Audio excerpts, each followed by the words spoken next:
Welcome to On Texas Football. I'm Bobby Burton, joined by Gerry Hamilton. This is the grades for the Arkansas game. Texas winning 20-10. Let's start with the offense, Gerry Hamilton. This is brought to you by our friends over at Allegiant Digital Marketing. Gerry, Longhorns expected a bigger offensive output, combining for just 315 total yards on the day yesterday. It was started with Quinn Ewers being off and getting self-sacked. It extended to the run game that didn't get on track until the fourth quarter. It was a lethargic performance, I would say, is the best way to put it on this offense. What was your overall take? Yeah, and I can't just say it's just the players. I mean, the only team that had less offensive yards than Texas against Arkansas outside of Arkansas Pine Bluff was Texas A&M. That includes UAB. That includes Mississippi State, who had 471 yards. And, an Arkansas team that had given up, 88 points the last two times out and dang near over 1,000 yards of offense. Texas got 315. So it was really lethargic, your word, ugly, non-productive day in a lot of instances as far as yardage points and probably what people expected Texas to do against Arkansas. I agree with you. It really looked, from my vantage point at least, like they were close on a couple plays and just didn't domino. And then when that didn't happen, kind of that doubt set in. Quinn Ewers, let's start with the quarterback grade. First three quarters, Gerry, he did not look good. He self-sacked multiple times, didn't move his feet in the pocket, was inaccurate at times, threw a couple of nice balls, led a couple of scoring drives. But really, until the fourth quarter, this was not a normal Quinn Ewers game. Thankfully, in that fourth quarter, when Texas needed him most, he stepped up. Not only did he have a really nice touchdown drive, also had a field goal leading drive, and then helped engineer that that final drive as well. But I tell you what, he missed balls over the top. His deep ball just looked like it had no chance of any of them being completed. Missed a couple of late balls, one to Ryan Wingo in the corner of the end zone that could have been picked, another one down the sideline that could have been picked as well. But all in all, the one thing that I will remember about this game is twofold. Okay, one, no turnovers overall, took care of the ball. Meanwhile, Arkansas had 2 turnovers. So Quinn managed the game actually fairly well from that standpoint. The other piece I'll remember, that 4th and 2. And Gerry, I'll say this. I love it when a quarterback shows some outward emotion after a physical play. That was maybe the first time in his career that I've really seen him get up and be charged up enough to do that. I've seen him get up and say, make the first down sign. But one of my takeaways from this game is not necessarily how Quinn Ewers started, but how he finished. I hope some of that momentum goes in to next week against Kentucky. But I got to be honest, 20 of 32 for 176 is very pedestrian. 2 touchdowns, no interceptions. I'm going to give him credit for that. I'd give him overall, if it weren't for that, I'm telling you, if it weren't for the fourth quarter, I may have given him an F or a D. I'll give him a C- overall. The fourth quarter, thought he played really, really well. Once he got going, the dump down to Juan Davis, very important play. The pass to Matthew Golden, great play there. And then that key, very key third down screen pass, to Jaden Blue, where he kind of sidearm flicked it. That was the only place Jaden Blue could have got it. And that was vintage Quinn there to end the game. So I'm going to go with a C-. I was verging on a D or an F at one point. I know.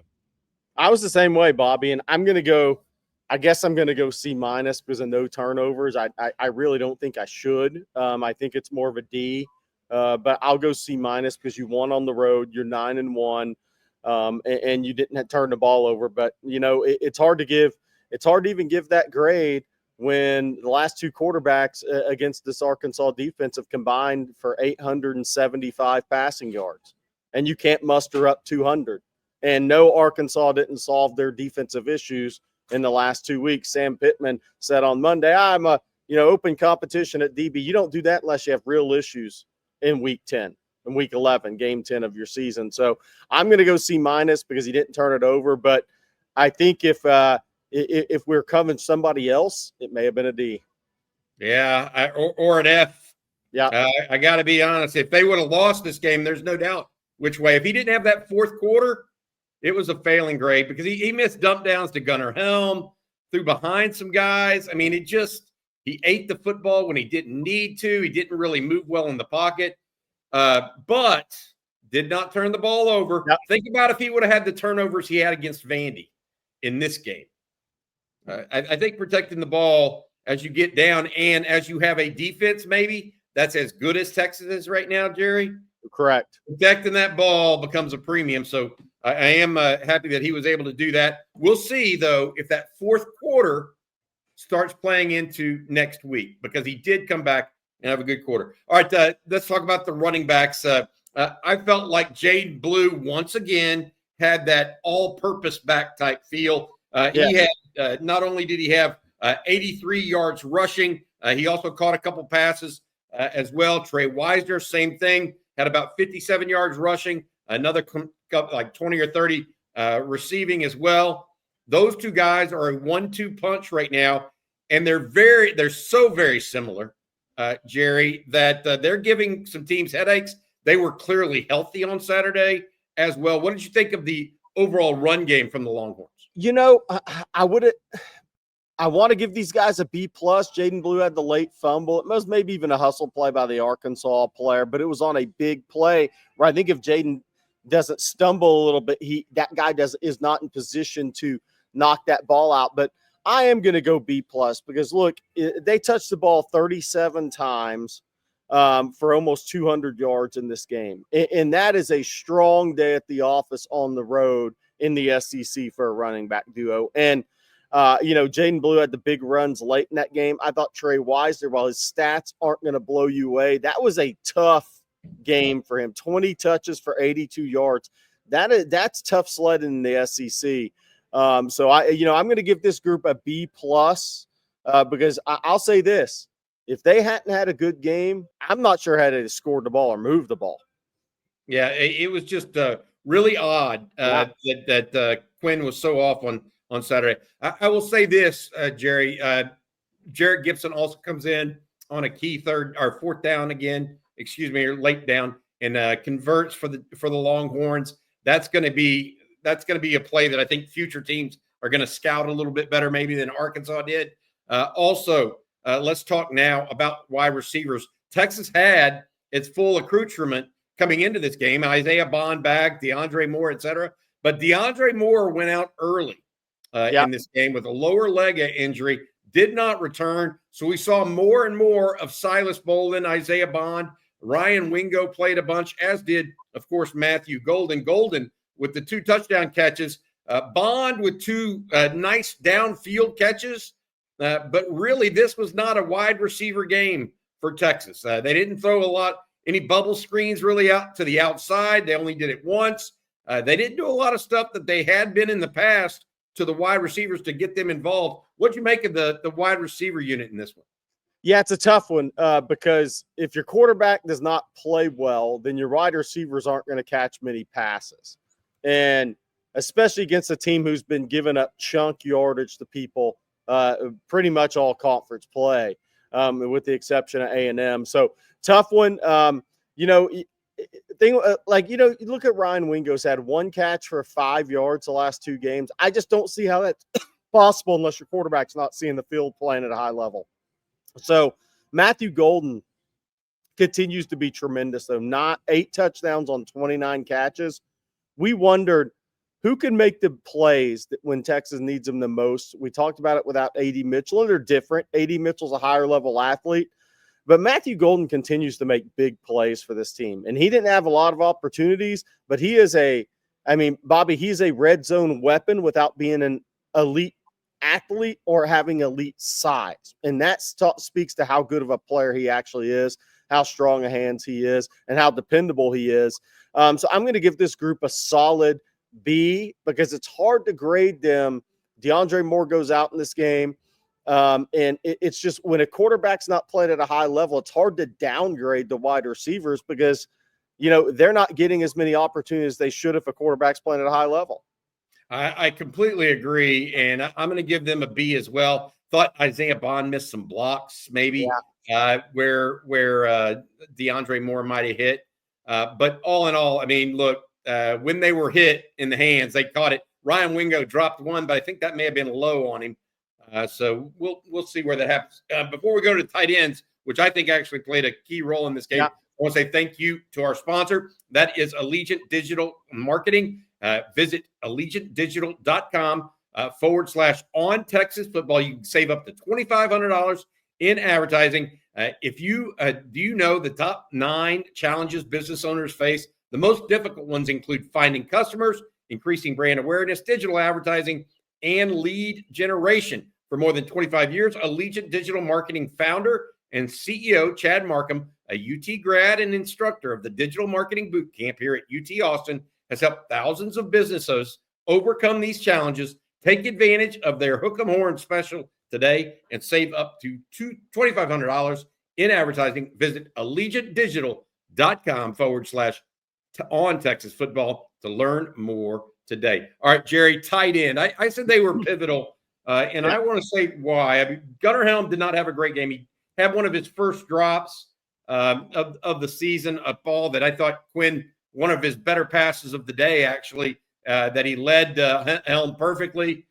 Helm would have been off to the races for a little bit there for sure. But I want to add in Juan Davis. Juan Davis came over the middle and made a really good first down deep in Arkansas territory. It gave Texas the ball and control inside the 5-yard line late in the game. And I know it was not a huge throw or a huge catch. It was easy. But you know what? Texas needs role players like Juan Davis to step up and be reliable. I'm going to tell you this. I don't know. They did get the run game finally going in the second half, in the fourth quarter in particular, with 12 personnel, by the way. Juan Davis, one of the leaders in that. I don't want to say an A because I don't think anything about this offense on Saturday was an A, but I want to give them a solid B.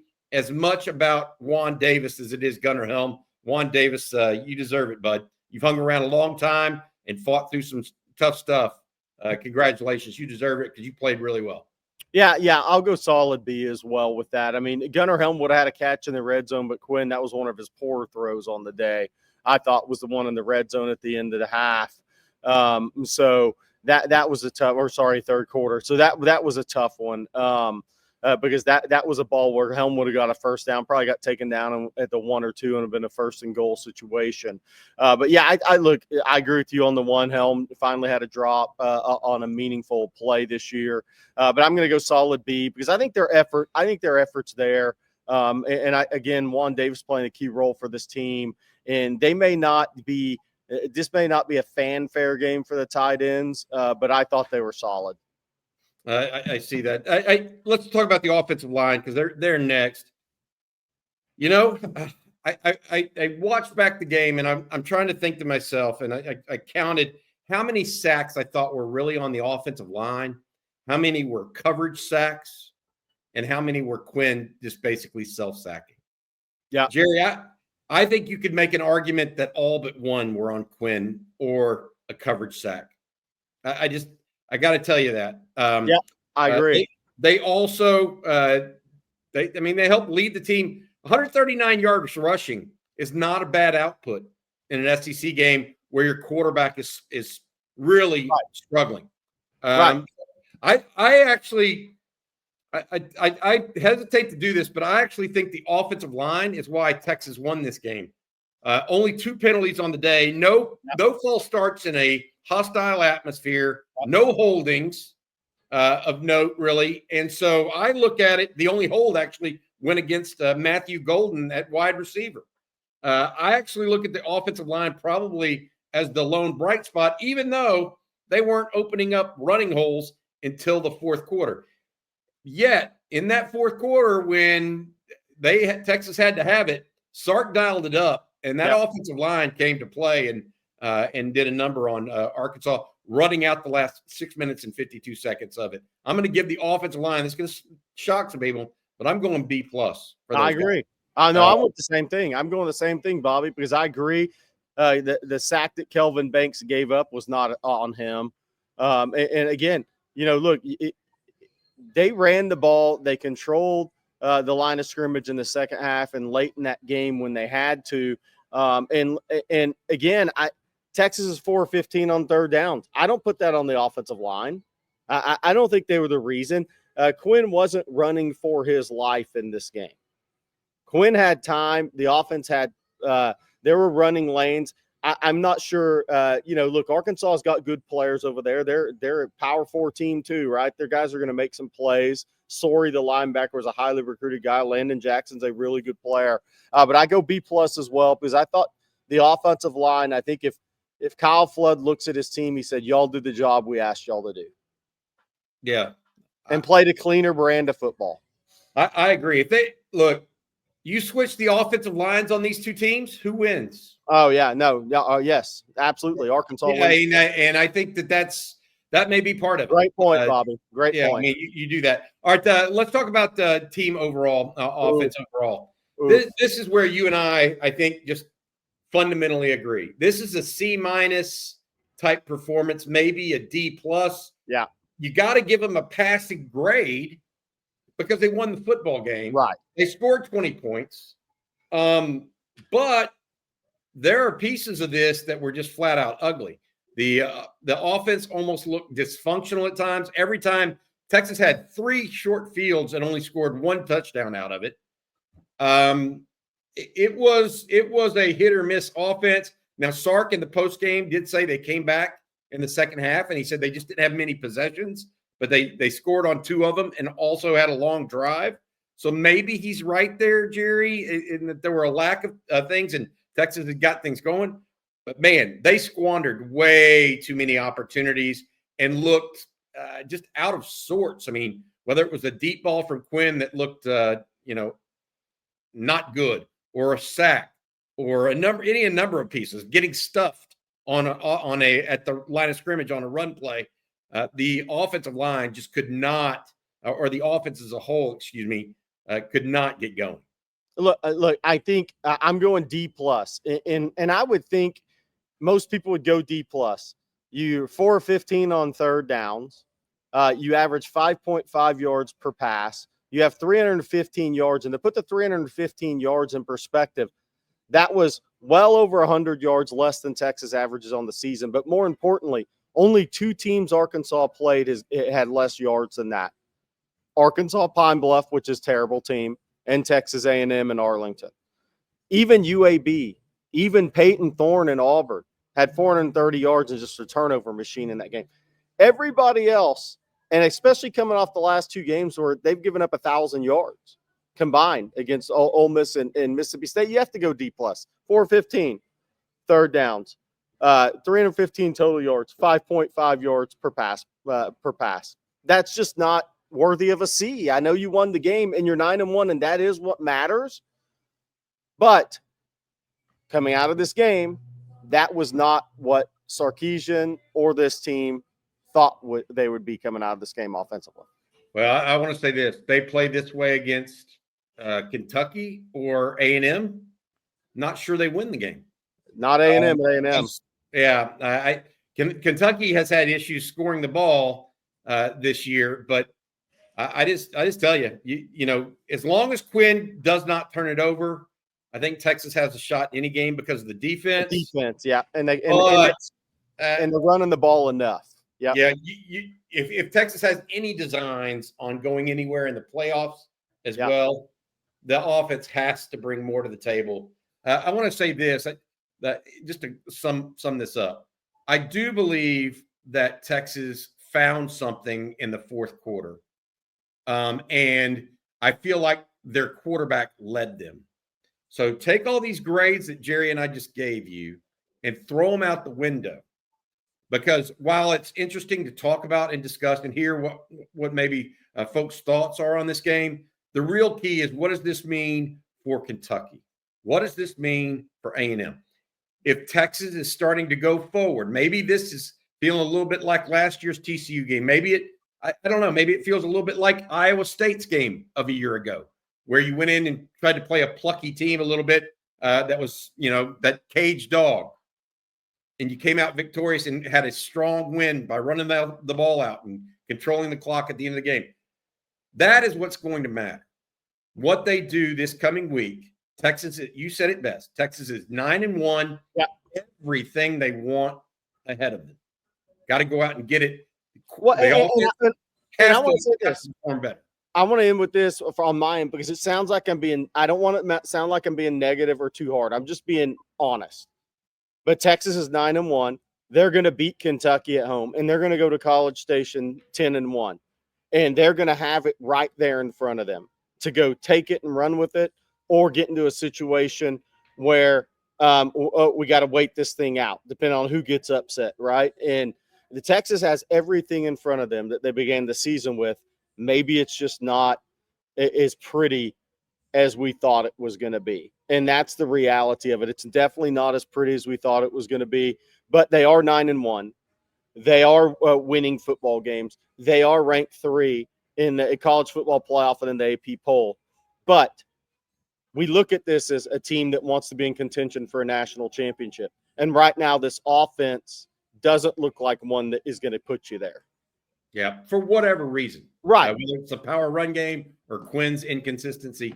Good question. One final thank you to allegiantdigital.com/ontexasfootball. Founder and CEO Chad Markham with Allegiant Digital Marketing, an advertising agency based in Austin, has helped thousands of business owners just like you for more than 25 years conquer their challenges of getting customers and consistent leads. So if you are ready to start making money in your business and grow with confidence, visit allegiantdigital.com/ontexasfootball and get a free marketing plan. Plus, you can save up to $2,500 in advertising with their Hook 'em Horns special today. All right, Jerry, that'll be it. That'll do it for this morning. We'll be back later this afternoon with the defensive grades, and I would say they're likely to be a little bit higher. For Gerry Hamilton, I'm Bobby Burton. This has been On Texas Football. Hook 'em.